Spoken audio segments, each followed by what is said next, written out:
Yung meron tayong event, tugtugan dyan sa Zambales, Liwa Zambales, kasama natin ng bandang Imata. At syempre umpisahan natin ito sa isang umagang puyat. Naknantoka, nagkape tayo dyan, hindi tayo makakatulog. At saka yan, naglugaw muna tayo bago tayo pumunta sa studio ni Icha. At nandiyan na tayo sa YouTube. Sa studio ni pare Icha, napaka-solid niya. Tinapay muna kami. Nagdatingan na rin sila pare Ima. Nakakita mo, mga solve na rin yan. May mga hangover pa dahil na inom nga daw sila nung gabi. At ayan, syempre nag-aantay kami ng mga ilang kasama namin dahil nga babiyahe na kami, maaga kami bumiyahe para pagdating namin doon makapahinga-pahinga at gabi pa naman yung tugtugan namin. At yun lang, isang mabilis, isang kwentuhan lang to, pero napakahaba rin ng video nito para syempre i-capture yung isang memories na naman nagkasama-sama at nasama tayo sa bandang Imata. Tsaka yun si Boss Daryl ang halos talagang sumagot sa atin dyan sa biyahe natin. Napaka-solid yan, Boss Manager Daryl. Tsaka ito nasa na kami, Pulilan bypass sa kabila, isang mabilisan lang yan. At nandito na kami sa toll gate, nakakita nyo naman. At sa isang biyahe, nasa na tayo yan, Pampanga na yata tayo, pakalumpit, parang ganoon. Basta isang mabilis na biyahe yan. At nandito na kami sa SM Pampanga, isang mabilis na biyahe nga lahat. Siyempre makikita na natin si Boss Akira. Yun, hindi ko alam kung anong lugar na yan, basta biyahe lang tayo ng biyahe dahil nga syempre habang may pagkakataon sulitin natin. Ayan nga, meron din ako dapat na parang pahakot pa sa kanya, kaso natapat, anak ng towa, kung kailang dami-daming araw, tsaka natatapat pag may lakad na ganyan. At ayan, malapit na yata kami, Paolonga po na yata kami, Paolonga po na yata, isang mabilis na biyahe lang din. At tsaka na-enjoy din namin yung biyahe dyan, pero medyo mahigpit pala dyan. Ayan, daming mga harang-harang, pero okay lang yun. Buti na lang hindi natin ginamit yung truck. At tama yung naging suggestion natin na mag-rent na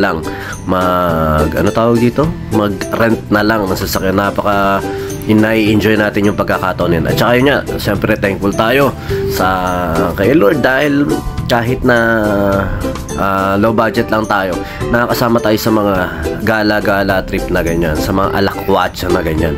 Dahil syempre yung mga pagkakataon na humataw din tayo ng mga ilang panahon, ilang buwan sa ating negosyo, ating trabaho, yung mga makakapasyal-pasyal ka na ganyan, malaking bagay. Sabi nga, isang beses lang tayo mamamatay, pero araw-araw tayo nabubuhay. Kaya yung mga araw-araw na pagkakataon na ganyan, may pagkakataon na ganyan na hindi naman araw-araw, sulitin natin at enjoy natin. Siyempre, maraming salamat sa bandang Imata sa pag-invite sa atin. Kinuha kasi nila tayong drummer dahil nga yung ating tropan si Victor ay hindi pinayagan ng kanyang boss manager, at tayo nga nag-sub muna sa kanya bilang drummer. Pinahirapan din ako ng Boss Victor natin yan dahil napakaganda ng palo niya ron. Medyo nahirapan akong siprahin dahil nga ayun ang ibig sabihin, kumbaga parang hindi naman limited time lang yung naibigay sa akin. Pero yun nga, maraming salamat boss at idol Victor, isa sa pinakamagaling na ngayon drummer dyan sa Bustos. At saka ito, nandito na yata kami sa Olonga po pa lang yata ito. At saka yan, syempre nakakita ko nga yung ganyan sementeryo. At nagpaalala sa atin yan na ang buhay talagang darating tayong lahat dyan. Kaya yung pagkakataon na araw-araw na buhay pa tayo, sulitin natin. At saka nakita natin yung magandang view dyan. Nung pauwi kami, hindi na ako nakapag-video. Mas maganda kasi yung view kung nandoon ako sa kabila. Nung pauwi, kita namin yung dagat yan. Ang problema, masyado na lowbat na yung cellphone ko at hindi rin mag-charge dahil nga halos nabasa at saka napasukan ng buhangin. Pero yun nga, thankful pa rin tayo at gumana pa rin at ngayon nagagamit pa rin natin. At napakaganda talaga ng view dyan. At yun nga, dino-document ko lang yung mga pagkakataon nito dahil nga nung mga nagagala rin tayo, yun, hindi natin dati kasi, kunyari nakatugtog kami ng Batangas, hindi namin na-video na ganito yung mga gala namin na pwede namin balikan pala nung mga panahon yun. At wala pa akong ganun kaayos-ayos na cellphone. Ayan, nakita nyo yung view na ganyan. Yung balang araw makikita mo rin yan, mapapanood mo pa rin na ganda nung napuntahan ko nito. Document, kumbaga isang araw, isang road trip lang yan. Isang araw, parang isang gabi, 2 araw umitan. Dahil nga kinabukasan, para mga nagkatamaran na rin maligo yan. Dahil nga ewan ko ba't ba hindi mga nagkaliguan. Pero yun, solid yan, napaka solid nung araw namin yan. Kahit gabi, kahit bawal. Pero wag nyo gagawin yun pinagbawalan na kami mag-swimming, pero naligo ko pa rin yun. Pero nakakatakot pala maligo ng gabi dyan dahil mas malakas yung hampas nung alon. Basta nasa Sambales na kami. Kumbaga kinukwento ko lang yung experience namin nung nandoon na kami, kasi nga medyo nakainom na rin kami at medyo syempre harot, kulit, pero yun nga, mas sa mga susunod o sa mga nakakapanood nito, ingatan nyo, wag nyo gagawin yun. Ayan, nasa Sambales na kami. Isang mabilis na ride nga lang yan. At meron, gusto ko rin bumababa sa mga ganyan, sa mga Changi, kung ano yung mabibili. Pero medyo may mahal nga. At nagkaroon pa nga ako ng parang nabuwisit pa kami. Pero na-realize ko rin naman, siguro nga natural lang yun na magpabayad sila. Kasi meron napakamahal para sa akin hindi naman totally mahal na mahal, pero sa mga hindi ni-expect na may bayad pala yung ganun, magugulat ka, 500 yung entrance sa isang ganito. Syempre nga naman, makikitambay ka sa kanila, doon ka makikiligo, makatarungan naman din yun. Pero yung environmental fee, kunyari isang grupo kayo na 10, di ibig sabihin yung 500 50 pesos 500 na kagad yun, budgeted lang nga yung dala nyo. Hindi nyo na-expect na ganun pala, marami palang babayaran doon. At ito yung sinasabi ko na naningil ng pero saludo pa rin. At sana nga yung environmental fee na yun may makakapuntahan na makabuluhan. At malapit na diyan, nasa venue na tayo na halos natutugtugan namin at pag-i-stayan namin.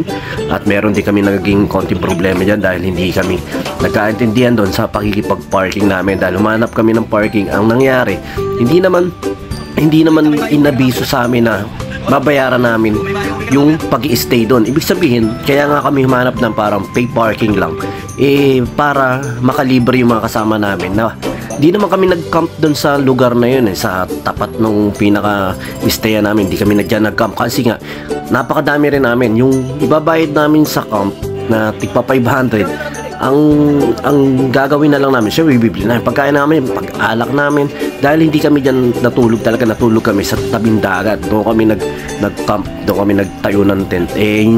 Bigla nung paalis na kami, may lumapit na babae at sinabi sa amin, i-re-remind lang namin sa inyo 500 cents. Wow, nagulat kami ron dahil nga hindi naman gano'n ang naging usapan ng conversation nila Itcha at saka ni ganito. Pero ayun nga, dahil nga nakipag-ayos na lang din, pero nakapag-delay sa amin ng ilang oras yun. Yung kasi nga parang biglang nagkaroon ng gano'n kung kailang paalis na kami. Biglang sinabi sa amin, remind lang namin sa inyo na may babayaran kaming joiners fee.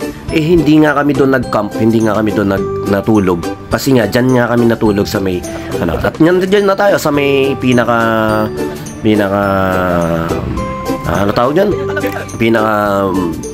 dagat. At syempre, pagdating namin doon, naglibot-libot nga kami, chinik namin yung paligid, pero napakainit pa, kaya ang ginawa lang namin dyan, konting punta lang, tapos balik kami ron dahil nga napakainit pa, hindi pa namin kaya yung init. Kaya balik kami ron sa tambayan o sa pinagpwestuhan at pinagplano namin kung ano yung mga dapat namin paggagawin, kung ano yung first step namin. Ang first step namin dyan, syempre, nagkainan kami ng konti. At ayan, pinag-uusapan pa lang namin dito kung paano ba, saan ba kami. Naghanap din kami ni Paren Dudut niya ng paparkingan dahil ayaw nga namin charge ng tigpa 500 yung bawat kasama namin dahil malaking bagay yun.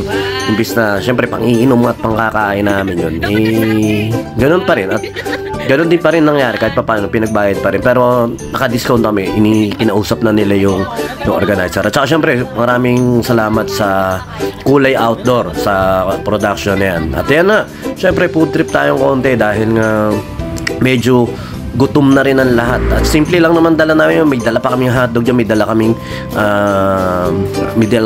ano tawag doon, lumpia. Pero ang nangyari nga dyan, pero napanis na pala, umamoy na, umasim na, kaya hindi na rin namin nakain, ang adobo lang nakain namin. At saka ito nga, syempre pinasadahan namin yung 3 songs o 4 songs halos na kinanta namin. Ito yan sinasabi ko na hotdog na nantokwa, umasim na, masiselan din pala yung mga tiyan ng mga kasama natin, kaya hindi na rin kinain. Pero hindi naman, pero pwede pa pag talagang walang-wala kaso nga lang syempre na nagkahiyaan na lang din siguro kainin, pero talagang may asim na naknantokwa. Tsaka yung shoutout kay Boss Akira, napaka-solid yan. At ito yung mga lokal doon na nagbebenta ng mga souvenirs items. At saka syempre shoutout sa studio ni Itcha, sa mga tropa natin dyan taga Santo Cristo, o sa Baliwag, sa mga naghahanap ng studio na mura. Punta lang kayo, chat nyo lang si Itcha o chat lang kayo sa page ng Imata para maiano sa inyo yung detalya. Tsaka syempre harutan, ayan lang naman yung masarap sa experience na yan, yung harutan. At tsaka ito nga, blessing sa akin to, nagkasunod-sunod yung gala ko. Noong nakaraan kasi nandoon tayo, napunta tayo ng Nueva Ecija. Nasama naman tayo sa parang malapit doon sa Minalungaw, sa Ilog, nag-ilog kami. Tapos nung pangalawa, hindi ko rin i-expect. Lahat ng gala ko na ito, hindi ko i-expect. Yung malapit sa Minalungaw, yung Baguio, yung Zambales. Ngayong taon na ito, wala akong i-expect. Dapat nga, kasi magpo-40 na ako eh. Dapat ang plano ko sa 40 ko, hindi ako maghahanda. Talagang di ako iinom sa 40 ko. Gagala lang ako. Punta akong Baguio, mag-isa ako. Dahil nung last year, ginawa ko talaga syempre lahat ng baby ko inputan natin, pero ngayon ito ko ako gagala lang. Pero ito nga binigay na sa atin ng universe na binigay na sa atin ng pagkakataon ni God na syempre sige magliwaliw ka muna kahit na ganito lang yung budget natin. Na-enjoy natin naman to at nagpapasalamat tayo sa pagkakataon na na-enjoy natin yung pagliliwaliw na kasama yung friends natin. Pero mas masarap syempre talaga yung kasama yung magulang mo, yung mga kapatid mo, yung mga anak mo. Masarap talaga din. Pero syempre, may panahon na talagang kasama mo yung ganito mo, kasama yung ganito mo. Pero habang umidad ka, mas sinahanap mo, mas yung gusto mo na rin kasama talaga yung bumuo ng mga memories na ganyan. Syempre yung pamilya mo para memories nga. Tsaka yan, tuloy-tuloy lang kami sa harutan, tuloy-tuloy lang kami sa paliligo. Bago kami tumugtog niyan, naligo muna kami, sinulit namin kasi hanggang 6 nga lang daw yung paliligo dyan. Ang start ng tugtugan daw 6. At saka diskarte namin nun, sabi namin 6, parang 7 nag-start sabi namin pagpatiunan na kami para nakainom na kami dyan, pamunta na kami dyan, uminom na, naglublob kami para syempre ma-enjoy. Tapos pagbalik namin doon, shot ulit kami ng konti. Pagka-shot namin ng konti, tugtog, sabi namin magpa-first band na kami para tuloy-tuloy na, pwede na tayo ulit uminom o pwede na natin gawin yung umaano natin. Hindi na rin kami nakapanood ng ilang banda, pero nanood kami ng mga ilang first band yata, sumasunod sa third band. Kasi nga, ang ginawa namin doon, ayun lang, dahil nga hindi makapasok, alam namin hindi talaga makakapasok yung mga kasama namin kasi nga 500 yung entrance, talagang malaki para sa amin. Pero syempre yun talaga yung rules ng production at hindi naman natin minamasama yun dahil tunay naman, syempre napakaganda rin naman ng venue dyan. Ang problema lang talaga, hindi parang ako rin kasi wala akong information na alam tungkol sa kung ano yung sistema ng event basta kasi sinama lang ako, basta sabi ko ano lang ako taga drums lang ako ng banda, okay, import lang muna pansamantala yan. At saka ito syempre naliligo na sila paring Iman, sila paring Dudut, ligo-ligo lang kami dyan, in-enjoy lang namin yung wave, napakasarap kasi. At saka syempre di naman araw-araw na experience yan, nagwe-wave na ganyan, wala ka naman kahit sa balde, kahit ano gawin mo 8 waves dito o sa wave, iba pa rin yung wave ng dagat. At saka para sa akin, mas na-enjoy ko yung Zambales kaysa nung nagpangasinan kami nung nila paring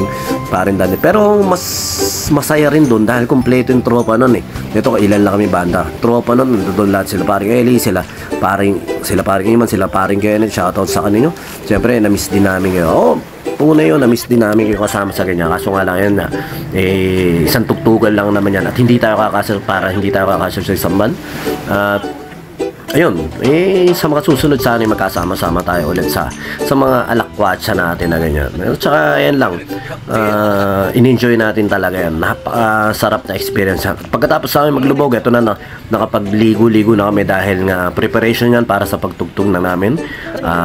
Kwentuhan lang, harutan lang ulit, picture-picture. At saka syempre, ano ba gagawin natin? Dapat nakapag-soundcheck kami niya, pero hindi kami nakapag-soundcheck. At saka ito nga, ini-enjoy lang din namin yung moment na kwentuhan at harutan pa rin. Tsaka yun, shoutout syempre yan sa Kabanda Foundation, Kabanda Tambayan sa Baliwag, sa mga tropa natin dyan naghahanap ng tambayan sa Baliwag.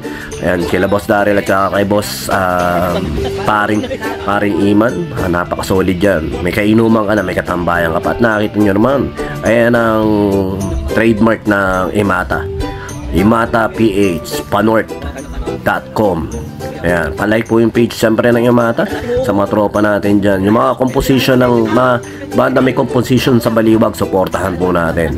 At i-like, i-share, i-follow natin yung page nila. At tayo mga taga Baliwag, taga Bulacan na magsusuportahan dahil ayan, kapwa musikero natin lang yan. Siyempre influensya tsaka sa mga production. Shoutout sa production Hello Kitty. Ano pa pangalan nun? Yung Chi Hardcore Bulacan at saka yung Chill Production. Meron pa Hiraya Production yun. May bago pa ngayon kay Murphy. Yun, saludo tayo sa mga tropa natin production na nagsisisulputan nyo yun dyan sa Baliwag. Ano pa bang production yun? Kabanda, Hello Kitty, Camouflage, ano pang mga production, Camouflage at saka yung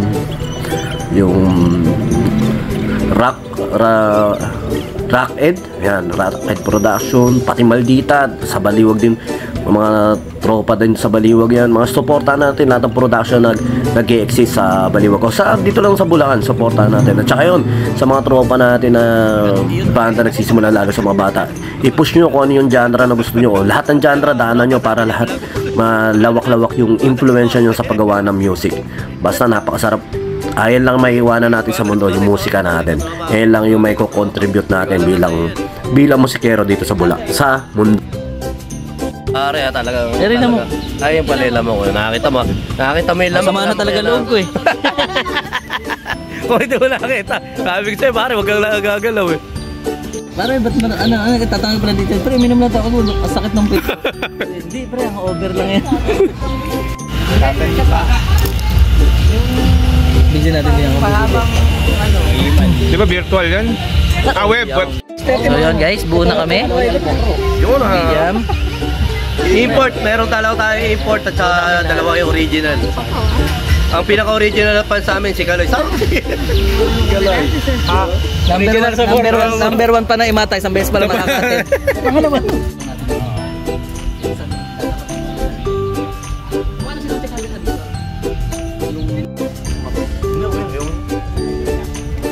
Pero pwede siguro,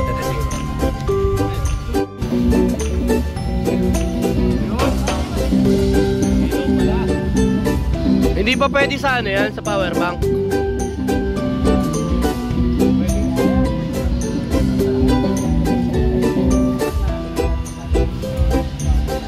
Pag-aaway na naman kayong dalawa.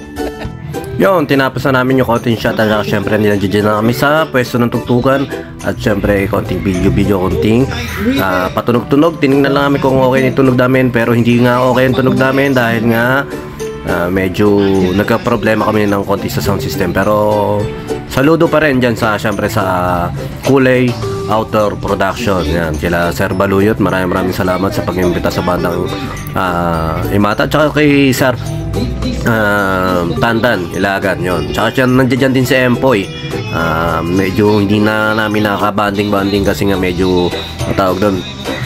Nandoon kami sa dagat dahil nga hindi na kami nakabalik dyan. Doon na kami nalasing, doon na kami nagkatulog-tulugan sa buhangin at ng tokwa. Buti nga mga walang crab doon, yung iba sa ibang dagat meron mga tawag doon, alimang na naglalakbay. Doon wala eh.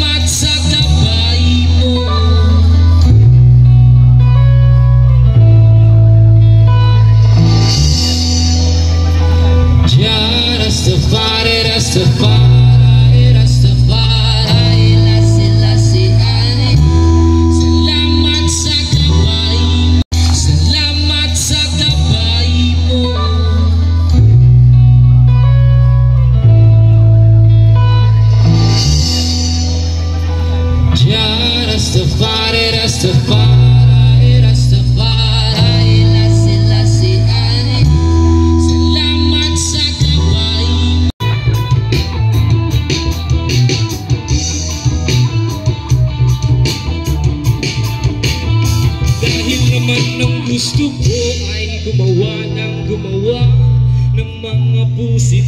Ay nakatago na kayo. Isa, dalawa, tatlo. Mga nakasanayan ngayon ay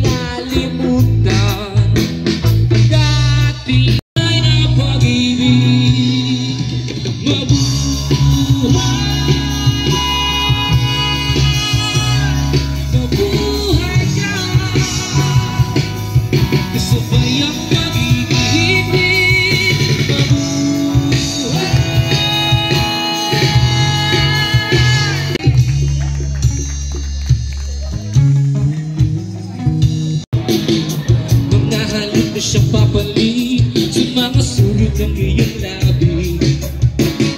Hindi ka magdugong-dughaw, wala ikaw pa rin ang siyang mananaig. Yeah. Bayang magiging mabuhay.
Hindi nga, ibig sabihin ano ba hinahabol natin sa game? Maraming pera o ano? May pera pa tayo. Ano? Hindi, ang ibig kong sabihin, hindi pa ba tayo... Bigay mo na tigil-tigil sa pangalan. Hindi pa ba tayo absuelto? Hindi pa tayo absuelto? Kailangan natin ng tawag.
Ito yung mga pangit sa bandang dulo po.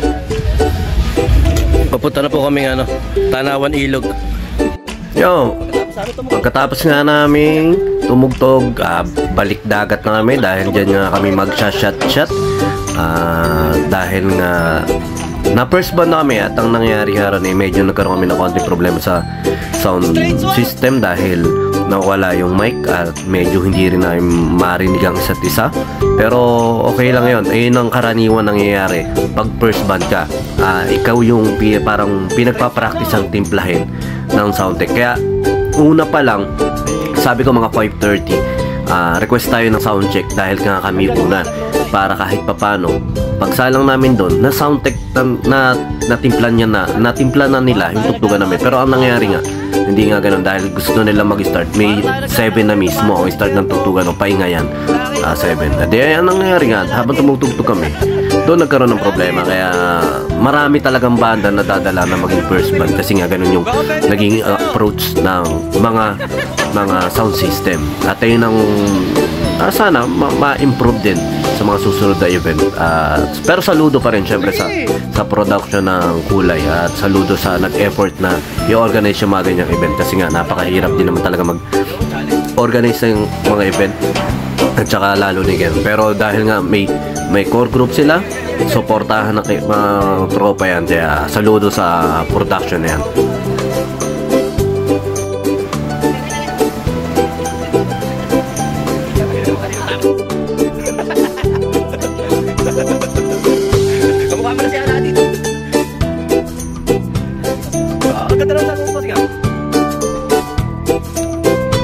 Yo, napakaganda rin experience niyan dahil nga tawa na kami, harutan lang dyan dahil nga experience yan. Salamat kay Boss dahil talagang sa sumusuporta sa banda ng Imag.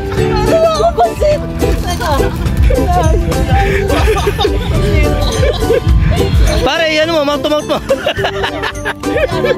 Siper mo, siper. Tama si pare, oh. Iba. Ya. Huwag kang yayakap. Bakit? Ikaw lang ba pwede yakapin? Genie! Pwede ba mag-request sa'yo? Bahala ka sa buhay niyo. Malalaki na kayo. Alam niya na ginagawa niyo. Yun, sa pagkakataon ng mga ganyan, dyan mo mailalabas yung parang isip bata mo, yung gusto mo maglaro lang, maggugulong sa buhangin, maglaro ng para kang walang pinoproblema, walang bayarin, walang ganyan. Masarap pa rin talaga. Dapat hindi nawawala sa atin yung pagiging bata natin na gano'n. Yung kung ano yung mangyari, ganyan lang, enjoy lang. Dahil syempre, hindi naman talaga nga araw-araw yung mga ganyang pagkakataon. Kaya enjoy mo lang. Kung pinaliguan yung sarili ko ng buhangin, kasi madalang mangyari, madalang na ma-experience. Tsaka yung shot na ganyan. Tsaka yan, tamang kwento na. Tsaka napakaganda ng view dyan. Kumbaga, rinig mo yung lagaslas ng tubig, ng dagat. Tapos, bilog na bilog pa yung buwan, maliwanag na maliwanag. Diyan pa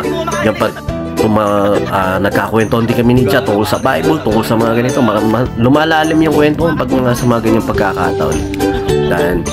Dahil syempre, hindi lang naman puro harutan. May darating din sa point na may mapapagkwento ang seryoso, may pagkwento kayo na parang puro kalokohan lang. Pero yun nga, maraming salamat syempre kay Boss Daryl, kay Paring Iman, kila Paring Dudut, kila Boss Kaloy, sa mga nakasama natin, kay Itcha, syempre sa studio ni Itcha, napaka-solid niyan. Diyan tayo nagpa-practice ngayon. Tsaka kay Boss Daryl talaga malaking bagay na sumusuporta yan sa lahat ng production dito sa Baliwag, lahat ng production na nakakasama niya. Saludo sa kay Boss Daryl, lalo na sa syempre manager, at saka sa paki-follow din yung page niyan, yung Addictive, sa page ng Addictive Inc., yung sa mga tattoo artists na sinusuporta niya, tsaka yung sa DNA Clothing, yan kay Boss Daryl yan, napaka-solid yan. Sa lahat ng production niya sinusuporta niya. Syempre yung mga tropa natin, next time sana magkasama-sama tayo. May mga upcoming gala ng mga pinaplano yan, pero sabi nga pag pinaplano hindi natutuloy, kaya hintayin na lang natin na kung saan tayo dali ng pagkakataon, kung meron man darating na pagkakataon pa masusundan. Pero sana magka-budget tayo ng lahat ulit para kahit pa paano masaya at makasama pa natin yung iba. Yun lang, maraming salamat. At dito na, uwi na kami yan dahil isang mabilis lang. Hindi na namin na i-video yung pa-uwi kasi nga nagkaroon ng problema yung cellphone ko at nasa Baliwag na tayo. Diyan lang nag-charge yung konti. Nagpunta ako sa Jollibee, doon ko lang pinatiyo ko yung cellphone ko doon sa may ng Jollibee, basta yung may hangin doon. At ito na, Bulacan na kami. Maraming salamat syempre kay Boss Daryl sa Bandang Yamata. Next time ulit pag may pagkakataon. Maraming salamat.